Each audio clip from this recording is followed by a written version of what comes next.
Welcome back, my night outers. DJ Psycho Eddie here. Just to let you know, if you haven't already checked it out, and the people who have checked it out, thank you.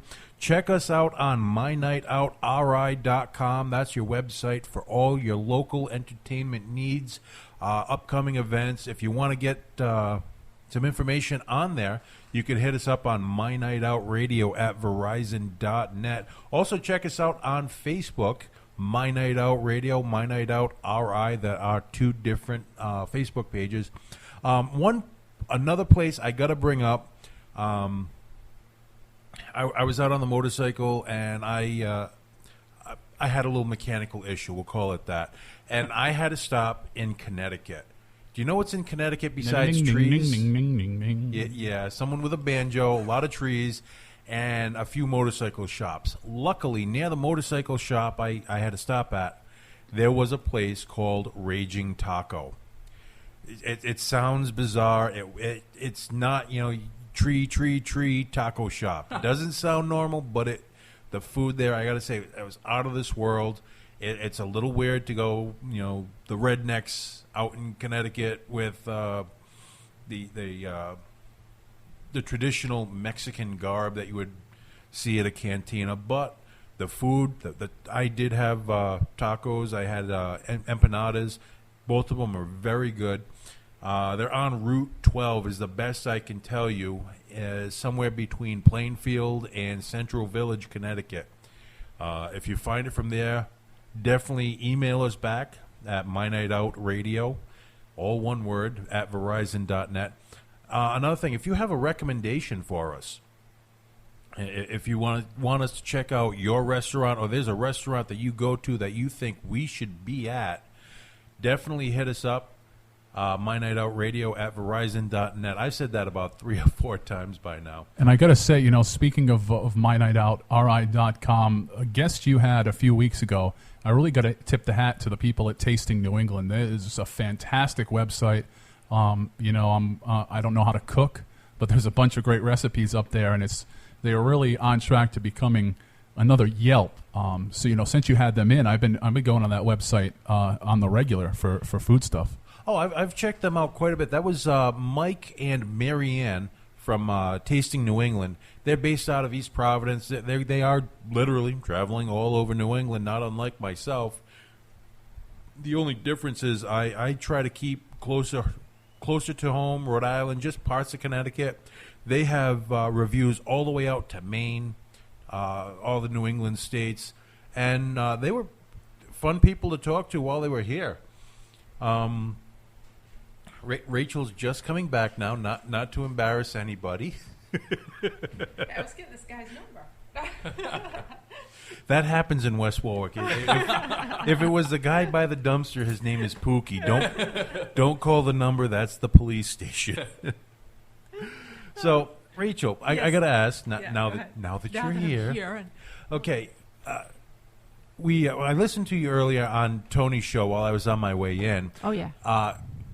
Briefly, how did you get involved in writing? Very briefly, because I felt like I needed to purge. I was involved with a defense contracting company, and when I left that, I wanted to fix the things that I saw wrong there, and I chose to get involved with politics, and then that was a horrible. Can I swear? Not really. We try not to. It was a bad scene, and it really made me realize that a lot of people don't see a lot of the things that I was able to see, so I wanted to let people know about this. And I figured the best way to let people know about it was through first, the only thing I know how to do is to write. I mean, I'm a painter, but I figured to communicate with more people would be to write something and to make it somewhat funny, so that people would read the story and laugh sometimes while they're absorbing these facts. So basically the books that you have now are fiction. You have the first book, which is Little Yellow Stickies. Yes, Sorry. That's okay. Bubbles Will Pop is the second book. And you have The Big Show. The Big Show. Coming out September 1st. Very good. Now, what you're saying is all these books are based on... Very much on my real-life experiences. But you've added and embellished I've fictionalized them, meaning I've changed names and skewed locations, but most of what you read in these books, actually, I've experienced. I've embellished. When you're able to put it under fiction, you're able to like embellish whatever you want to make it funnier or whatever. But most everything you read, I've lived through. So everything is based in reality. Very much based. Kind of like NYPD Blue or any of those cop shows you see on TV. Yeah. We've changed the name to protect the innocent or the guilty, whichever the case may be. Right. So just a brief synopsis. Little Yellow Stickies. Yeah.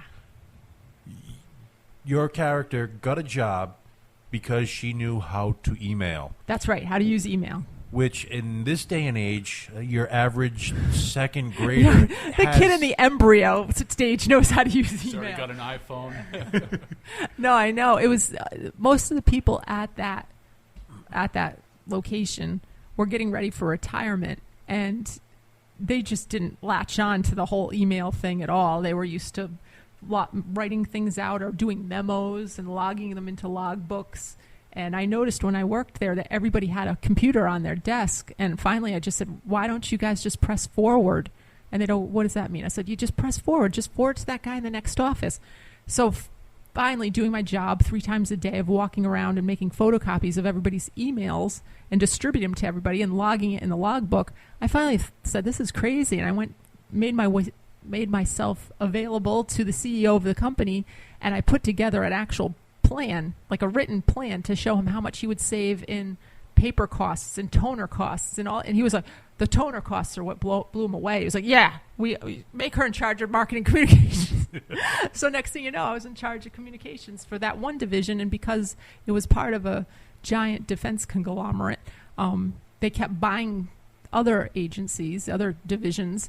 And because I was the least paid person there, I just kept getting rolled into these other ones. Well, that there is a fact out there. Walmart, of all places, did a study saying 90% of work that gets done in any day in any business will be done by 10% or fewer of the actual workforce.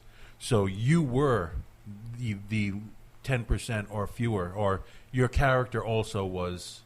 It could very well be. Although the people that I was working with, obviously they were building things like airport body scanners and some of the other divisions, one of which the divisions was the mercenary group. We had mercenaries. So they were doing stuff, but as far as the running of the daily routine of moving papers around, I was part of that percent. Yeah. Well, you brought up a very tender subject for me, the body scanners. Usually I don't fit. I have to tell you. But there have been a few occasions where I guess they had them designed for larger people. I go in and I'm in shorts, shoeless, a T-shirt. Anything that I had on me went into that gray bin in the airport. I put up my hands and they're wanding me down. Now, I didn't even have a metal snap on my shorts. and somehow they found something. And I knew if I gave them an attitude, say, what the heck could you possibly find? I was headed right for a cavity search, and I understand that part. That's why I learned to keep my temper when I travel. But there is a huge conspiracy theory, and this is... Bing, bing, bing, bing, bing. We need that bell. We need that bell. We need that bell. I do follow, and I do watch a lot of stuff on conspiracy theories, because even though it's a theory, every theory is based in fact. Granted, the data could be skewed. What do you feel about that? I always get pat down. I would not walk through one of those things. In my book in Little Yo Stickies, page 220, Jocelyn, the main character who's based on me, her name is Jocelyn. She gets a call from the division somewhere out west, and the guy is asking, can we store these body scanners there? This is before anybody knew what a body scanner was. And she goes, oh, well, we don't have room. We can't do that. We don't have room. He goes, oh, what am I going to do? Israel was going to buy these things, and now they won't. And Jocelyn says, well, why won't they buy them? He goes, because one of the colonels, generals, whoever it was who was at the meeting, the Israeli, had him take his coat and put a gun in the guy's coat pocket. He goes, now stand out in that body scanner, spread your arms. And it became very apparent that you could not see a gun, which was black, on a black background. You could see it against the person who was a white background. You couldn't see it on the black background. So the Israelis did not buy the body scanners. Meanwhile, those things were sitting in total storage somewhere until, in real life, we had the underwear bomber incident. And when that happened, out rolled these scanners, like, immediately. Okay. Now, again, body scanners aside, there are a lot of different things that you touch upon in your book, which the theorists, I'm not going to say what type, but the theorists have come up with all sorts of wacky, and some of it, they're pretty close to home. According to your book, though, that your character has seen some pretty amazing stuff, and has been dragged into a lot of questionable. Questionable, I think, is a good word for it. Business meetings.